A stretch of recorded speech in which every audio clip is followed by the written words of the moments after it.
Hello friends. But आज का जो हमारा लेक्चर है इंटीग्रेटेड रेट इक्वेशन हम डिस्कस करेंगे डिफरेंट ऑर्डर रिएक्शन के लिए।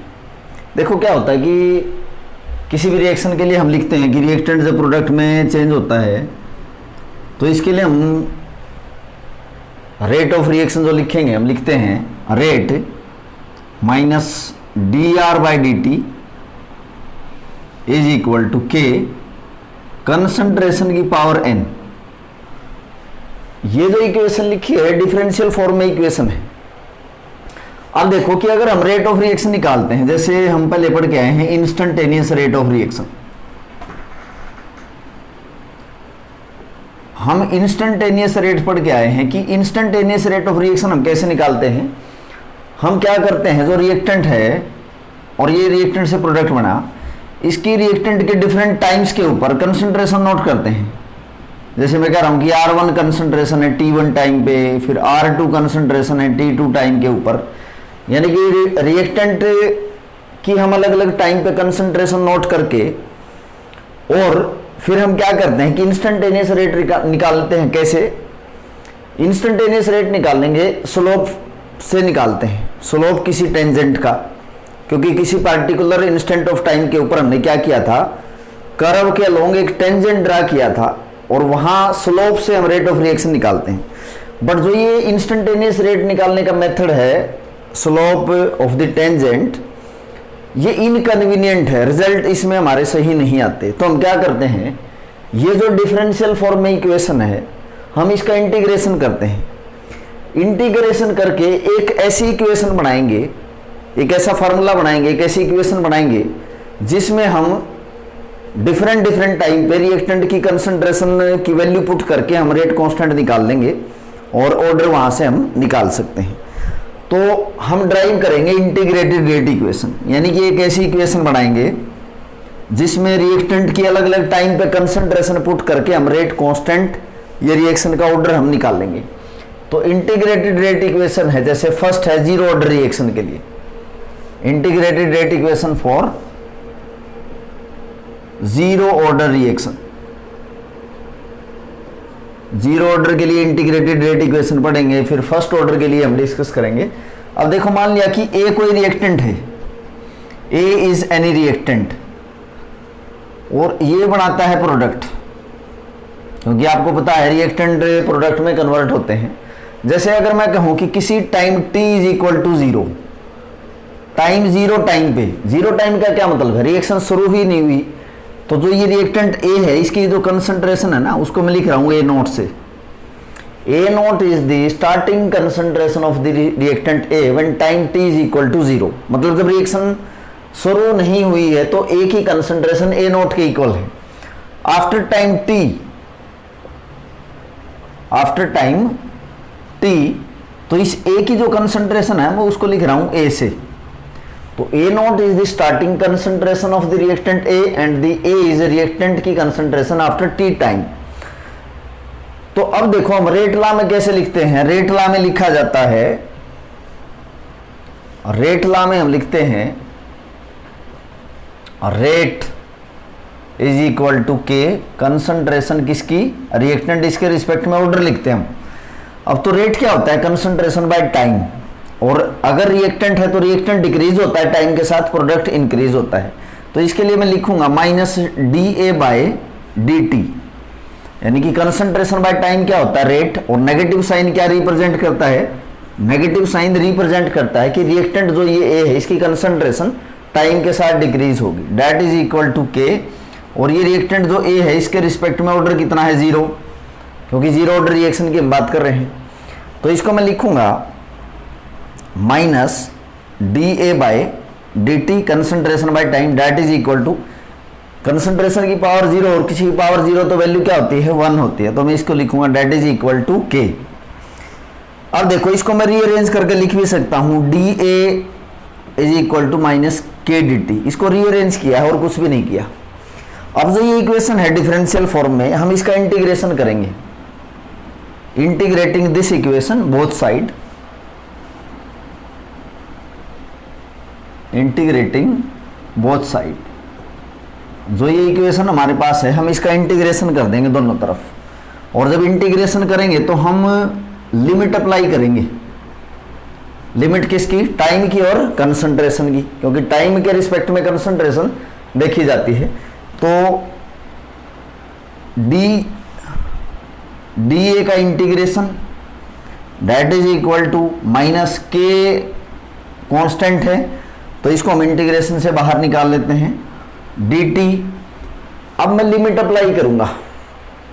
अब देखो इंटीग्रेशन हम करते किस लिए हैं? ताकि जो डिफरेंशियल फॉर्म है या डिफरेंशियल को कैंसिल करने के लिए इंटीग्रेशन करते हैं, यानी कि डी कैंसिल हो जाएगा किससे? इंटीग्रेशन के साइन से। और मैं यहां लिमिट अप्लाई कर रहा हूं। लिमिट किसकी? ये तो कंसंट्रेशन, ये क्या है? टाइम। तो आप ये पढ़ के आए हो कि जो dx है इसका इंटीग्रेशन किसके इक्वल होता है? x के इक्वल होता है। dx का इंटीग्रेशन x, तो dA का इंटीग्रेशन क्या हो जाएगा? a के इक्वल होगा। और dt का इंटीग्रेशन किसके इक्वल होगा?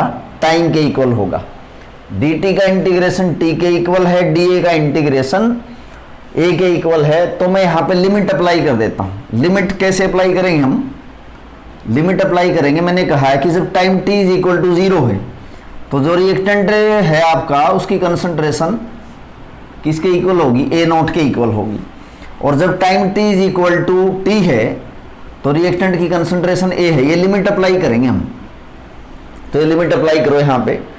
तो मैं लिमिट अप्लाई कर रहा हूँ यहाँ पे। आप देखोगे कि रिएक्टेंट की इनिशियल कंसंट्रेशन a नॉट है, कुछ समय के बाद इसकी कंसंट्रेशन a है, that is equal to minus K. अब टाइम की हम लिमिट पुट करेंगे, जैसे ए नॉट रिएक्टेंट की कंसंट्रेशन तो उस टाइम क्या है? टाइम 0, यानी कि रिएक्शन शुरू नहीं हुई, और कुछ समय के बाद आफ्टर टाइम t। अब मैंने कहा कि dA का इंटीग्रेशन क्या होगा? जैसे dx ये फार्मूला पढ़ते हो कि dx का इंटीग्रेशन x के इक्वल होगा, तो dA का इंटीग्रेशन किसके इक्वल होगा? a के इक्वल। और जब हम इंटीग्रेशन करते हैं तो ये अपर लिमिट है, upper limit minus lower limit, यानी कि हम लिखेंगे अपर लिमिट तो होगी concentration a minus lower limit a naught, that is equal to minus K. अब अपर लिमिट कौन है? इसमें t है। लोअर लिमिट कौन है? 0 टाइम है। तो मैं इसको लिखेंगे। इंटीग्रेशन में लिमिट अप्लाई कर दी तो मैं लिखूंगा इसको a minus a naught that is equal to minus के टी। अब जो ये इक्वेशन बनी है इसको मैं रीअरेंज करके यहाँ से रेट कांस्टेंट निकाल सकता हूँ। तो ये माइनस साइन है, इसको मैं इधर लेगा, रीअरेंज कर दिया इसको। तो K T is equal to A naught minus A, sign change कर दिए। तो ये रिएक्टेंट की इनिशियल कंसंट्रेशन है जब टाइम 0 था, ये रिएक्टेंट की कंसंट्रेशन है टी टाइम के बाद। तो यहाँ से हम रेट कांस्टेंट निकाल सकते हैं के। तो ये टी इसके साथ मल्टीप्लाई है तो इधर गया तो डिवाइड में हो गया, और यहाँ है ए नॉट रिएक्टेंट की इनिशियल कंसंट्रेशन माइनस ए। तो ये फार्मूला आपके पास हो गया। इसमें हम क्या करेंगे कि यहाँ पे क्या रिप्रेजेंट करता है? Rate constant. के डिनोट रेट कांस्टेंट, टी क्या है? टाइम है, और ए नॉट इसमें क्या है? Initial concentration of reactant, initial concentration of reactant, and this A represent the concentration of reactant after T time. तो ये एक आपके पास इक्वेशन बन गई, एक आपके पास फार्मूला बन गया इंटीग्रेटेड रेट इक्वेशन का, या इक्वेशन ड्राइव हमने कर लिए इंटीग्रेटेड रेट इक्वेशन। इसमें मैंने लिखा है k is equal to 1/t a naught minus a। ये है रिएक्टेंट की इनिशियल कंसंट्रेशन और concentration after time t, T time के बाद कंसंट्रेशन के, यहाँ रेट कांस्टेंट है। तो ये आपके पास इंटीग्रेटेड रेट इक्वेशन है किसके लिए? जीरो ऑर्डर रिएक्शन के लिए। अब जो जीरो ऑर्डर की रिएक्शन है, जीरो ऑर्डर रिएक्शन की क्या कैरेक्टरिस्टिक्स है वो हम पढ़ेंगे। Characteristics of zero order reaction. अब जो जीरो ऑर्डर रिएक्शन है, फर्स्ट इट फॉलो या it obey straight line equation, straight line equation. Graph plot करेंगे। देखो मैंने लिखा था concentration of A is equal to minus के टी प्लस ए नॉट। देखो यहाँ लिखा है k T is equal to A note minus ए, तो इस ए को मैं इधर ले गया, ये प्लस का हो गया, और के टी को हम उधर ले गए तो माइनस का, और ये ए नोट क्या है, प्लस का है। तो मैंने इसको रीअरेंज करके ऐसे लिख दिया। ये जो इक्वेशन है ना, ये स्ट्रेट लाइन इक्वेशन है। स्ट्रेट लाइन इक्वेशन क्या है, y is equal to M x plus C. Graph plot करेंगे और स्लोप देखेंगे हम, स्लोप की क्या वैल्यू आएगी। तो y एक्सिस पे क्या है, रिएक्टेंट की कंसंट्रेशन A है, तो y एक्सिस पे कंसंट्रेशन है रिएक्टेंट की A, और x एक्सिस पे क्या है, आप देखोगे कि x एक्सिस पे टाइम है। तो टाइम के रिस्पेक्ट में कंसंट्रेशन के बीच में अगर हम ग्राफ प्लॉट करेंगे तो m क्या बताता है आपको, m आपको स्लोप के बारे में बताता है, और c क्या है, कांस्टेंट है, जो कि y इंटरसेप्ट पे कांस्टेंट की वैल्यू क्या आएगी। तो मैं कह रहा हूँ इसमें स्लोप की वैल्यू देखना, स्लोप की क्या वैल्यू है, माइनस के, यानी कि अगर आप स्लोप देखोगे, स्लोप की क्या वैल्यू होगी, slope is equal to minus K, या हम कहेंगे जो के है that is equal to negative slope, क्योंकि स्लोप इसमें क्या है, नेगेटिव स्लोप है, स्लोप की वैल्यू क्या है, के इक्वल है।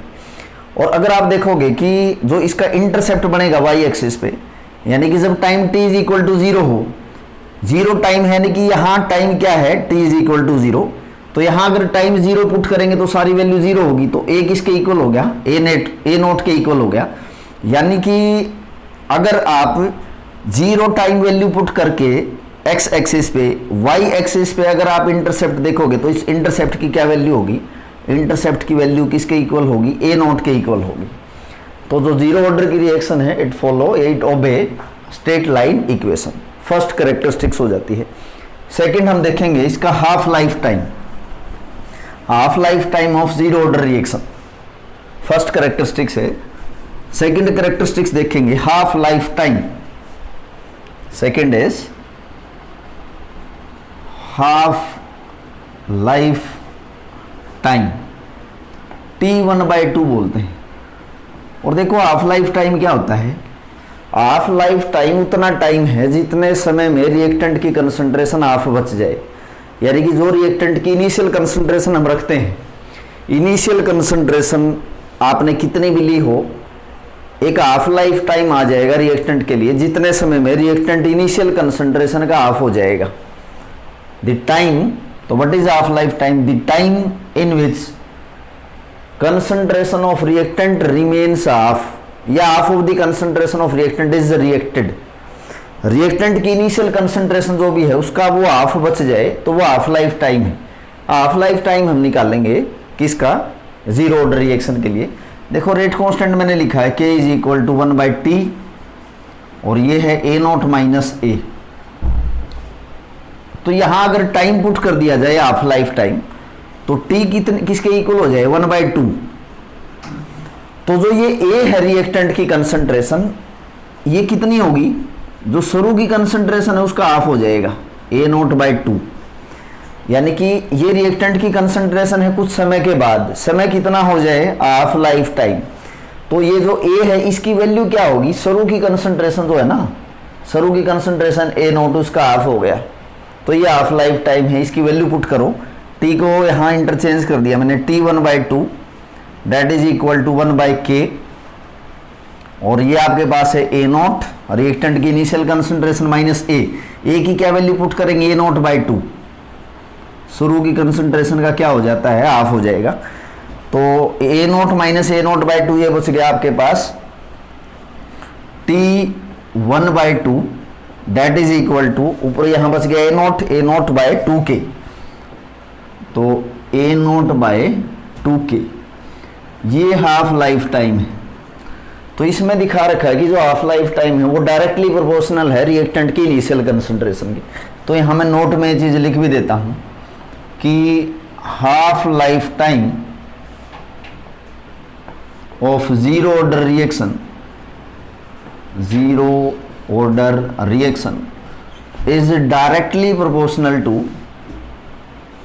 is directly proportional to initial concentration of reactant,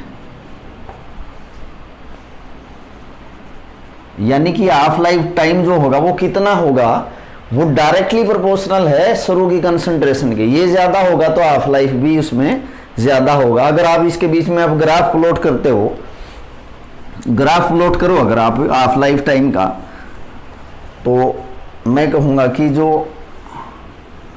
half life time है जीरो ऑर्डर रिएक्शन के, इसके बीच में और जो रिएक्टेंट की इनिशियल कंसंट्रेशन है उसके बीच में अगर ग्राफ प्लॉट करोगे तो जो स्लोप है, ग्राफ कैसा आएगा?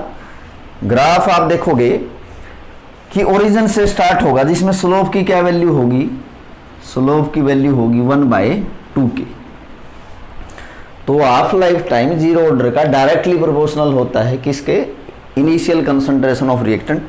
जितना रिएक्टेंट की इनिशियल कंसंट्रेशन ज़्यादा रखेंगे तो हाफ लाइफ टाइम उतना ही ज़्यादा आएगा। अब अगर हम जीरो ऑर्डर रिएक्शन में तीसरी करेक्टरिस्टिक से रेट और कंसंट्रेशन के बीच में अगर ग्राफ प्लॉट करें, rate versus concentration of reactant, तो ग्राफ कुछ इस तरह का आएगा। Rate of reaction zero order reaction की और कंसंट्रेशन जैसे कि वाई एक्सिस पे। तो मैंने रेट लॉ में बताया था कि जैसे rate of reaction is equal to K, concentration की पावर, यहाँ ऑर्डर क्या है? जीरो। तो आप देखोगे कि क्या जो रेट है रिएक्शन का वो कंसंट्रेशन पे डिपेंड करेगा? नहीं करेगा जीरो ऑर्डर रिएक्शन में। तो rate of reaction does not depend upon the concentration of reactant. तो एक लाइन पैरेलल आ जाएगी वाई एक्सिस के। तो ये ग्राफ हमें क्या शो करता है? This graph will show that rate of reaction does not depend upon the concentration of reactant. हाँ, जो हाफ लाइफ टाइम है वो शुरू के अमाउंट पे डिपेंड करती है, बट जो रेट होगा जीरो ऑर्डर रिएक्शन का वो रिएक्टेंट की कंसंट्रेशन पे डिपेंड नहीं करेगा। तो ये जीरो ऑर्डर रिएक्शन के लिए कुछ बातें थी, कुछ कैरेक्टरिस्टिक्स थी।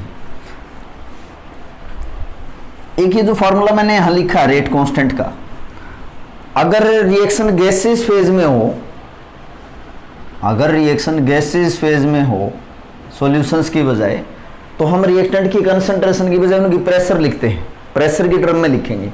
तो उस दौरान मैं रेट कांस्टेंट कैसे लिखूंगा? 1/T, और ए नोट की जगह क्या लिखूंगा? P note minus P। यानी कि रिएक्टेंट का जो प्रेशर है वो P नोट शुरू का, P क्या है? प्रेशर कुछ समय के बाद। और अगर हाफ लाइफ टाइम देखेंगे प्रेशर की टर्म में तो मैं लिखूंगा P नोट बाई 2K। यानी कि रिएक्टेंट की कंसंट्रेशन की जगह मैंने क्या लिखा? P नोट क्या है? प्रेशर जीरो टाइम पे, यानी कि initial pressure of the reactant. जब रिएक्शन किस में हो? गैसेस फेज में हो। यानी कि रिएक्टेंट जब गैसेस फेज में हो तो ये फार्मूले आपको अप्लाई करने हैं। तो ये थी आपके पास इंटीग्रेटेड रेट इक्वेशन किसके लिए? जीरो ऑर्डर के लिए।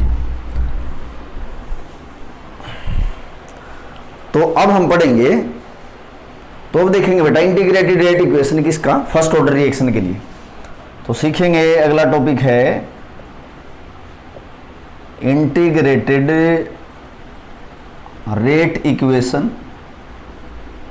For first order reaction.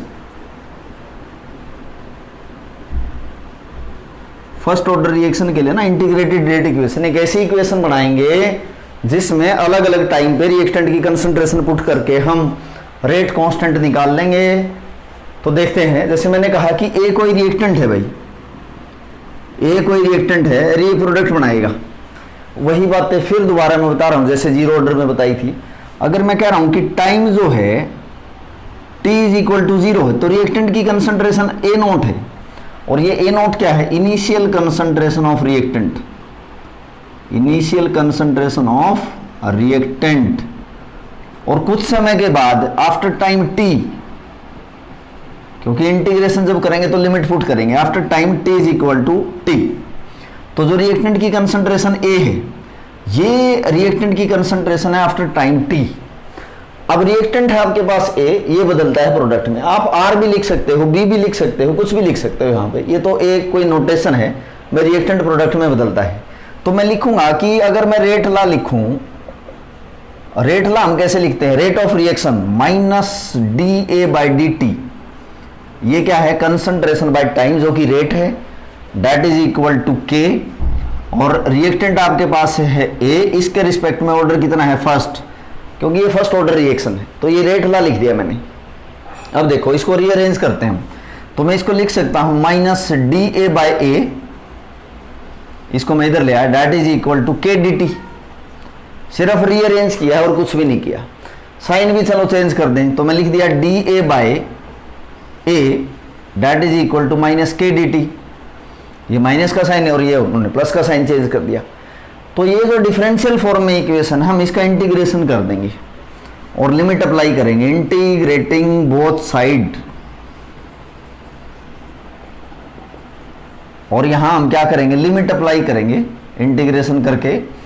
तो जैसे मैं कह रहा हूं कि डी ए बाय ए का इंटीग्रेशन, डी ए बाय ए का अगर इंटीग्रेशन हम करते हैं डेट इज इक्वल टू के, यहां पे कांस्टेंट है, और डी टी का इंटीग्रेशन करते हैं। और अब हम लिमिट इसमें अप्लाई करेंगे।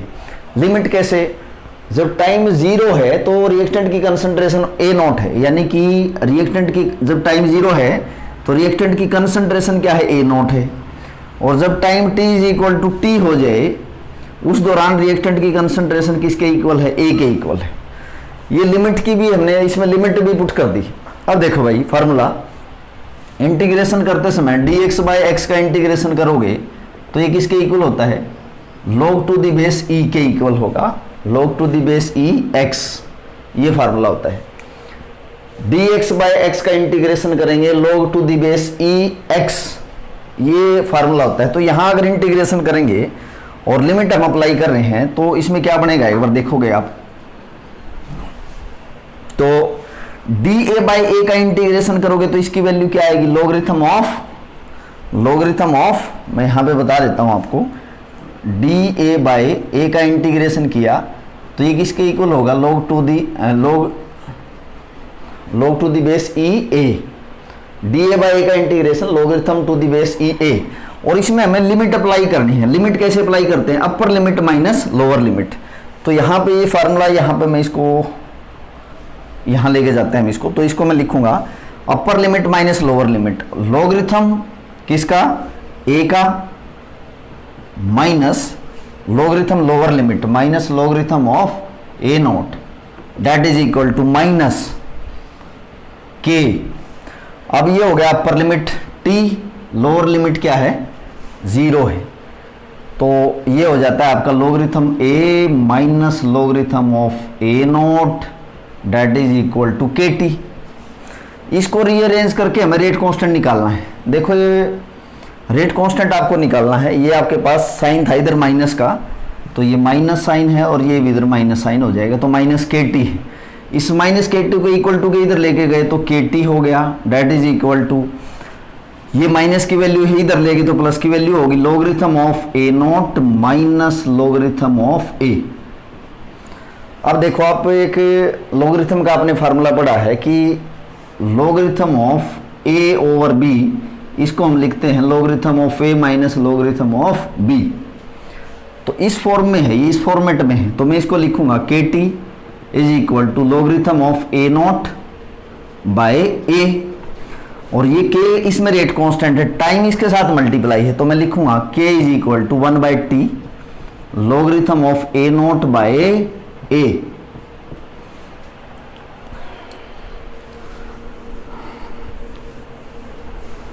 उसके बाद देखेंगे ये जो है के यहाँ पे रेट कांस्टेंट है, तो k is equal to 1 by t logarithm of A naught by A, और ये है log टू दी बेस ई।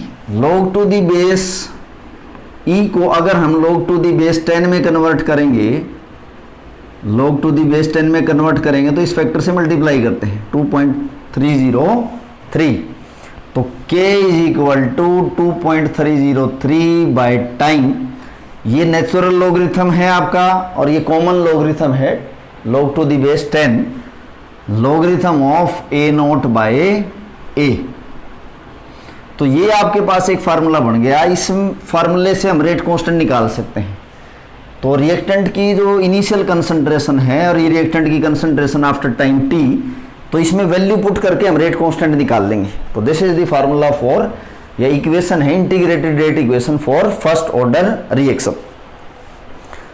अब देखेंगे जो ये फर्स्ट ऑर्डर रिएक्शन है, जैसे कि जीरो ऑर्डर रिएक्शन में कैरेक्टरिस्टिक्स हमने डिस्कस की थी, तो अब कैरेक्टरिस्टिक्स हम डिस्कस करेंगे फर्स्ट ऑर्डर रिएक्शन की।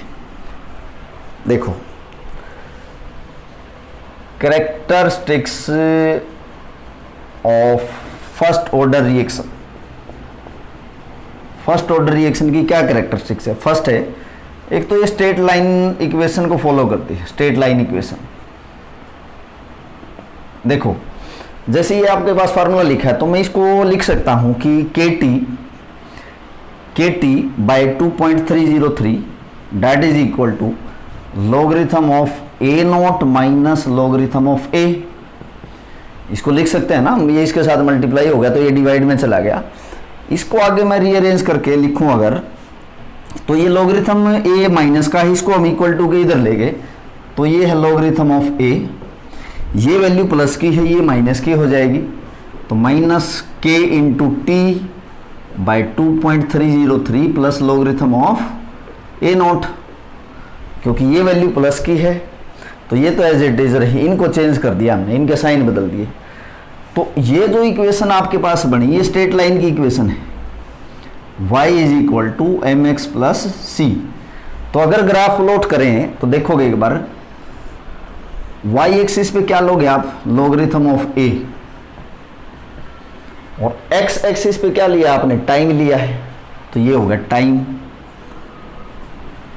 और जो स्लोप है, स्लोप किससे रिप्रेजेंट करते हो? m से, तो स्लोप की वैल्यू इसमें क्या होगी? ये स्लोप की वैल्यू है, और स्लोप की वैल्यू कैसी है? नेगेटिव साइन है, तो स्लोप कैसा रहेगा? नेगेटिव।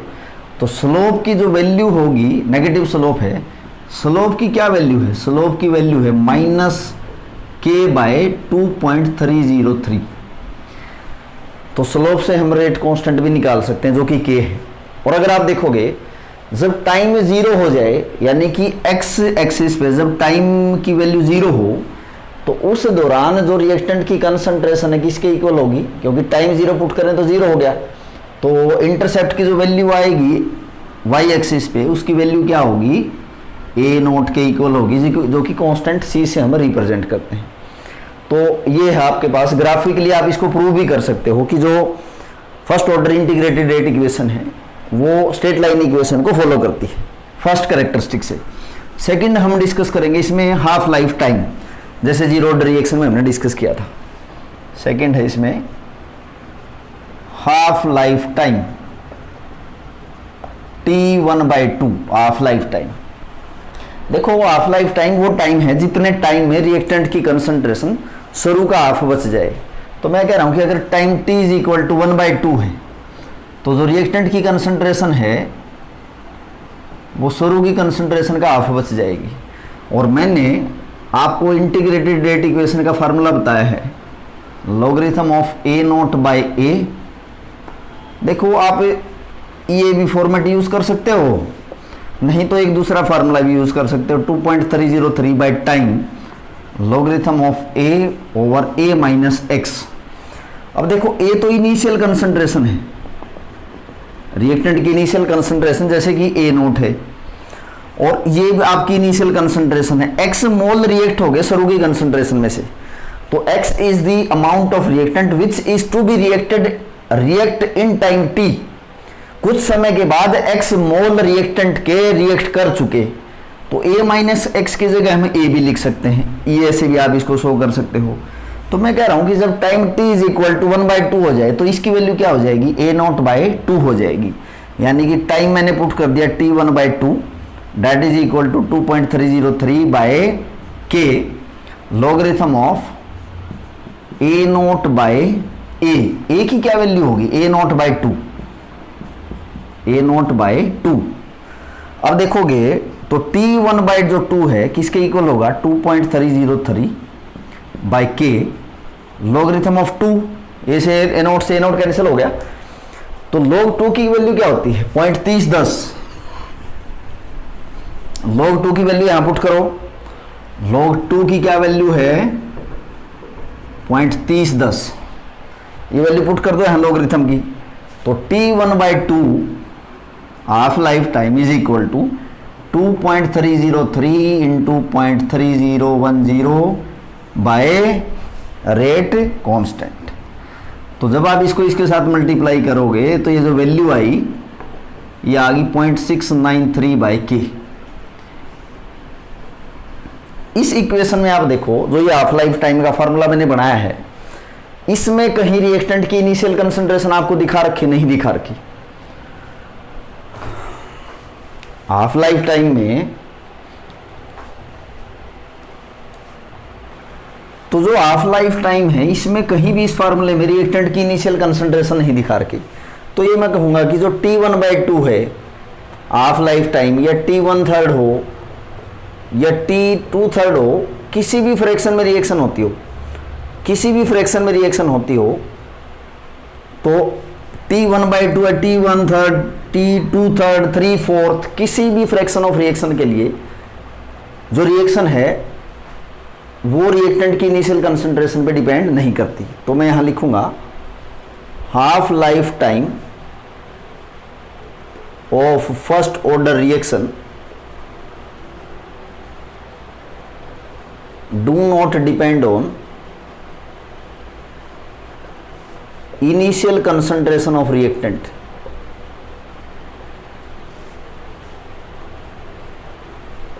तो यहां अगर T1/3 होता तो भी डिपेंड नहीं करती, T अगर 2/3 होता 3/4 होता तो भी डिपेंड नहीं करती।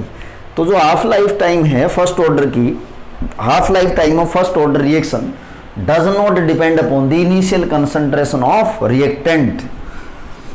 तो ये हो गया कैरेक्टरिस्टिक्स हमारी फर्स्ट ऑर्डर रिएक्शन की। अब आपको एक इक्वेशन और बताऊंगा फर्स्ट ऑर्डर रिएक्शन के लिए ही है। रेट कांस्टेंट हम निकालेंगे फर्स्ट ऑर्डर रिएक्शन का, बट रिएक्टेंट की दो अलग अलग कंसंट्रेशन पे।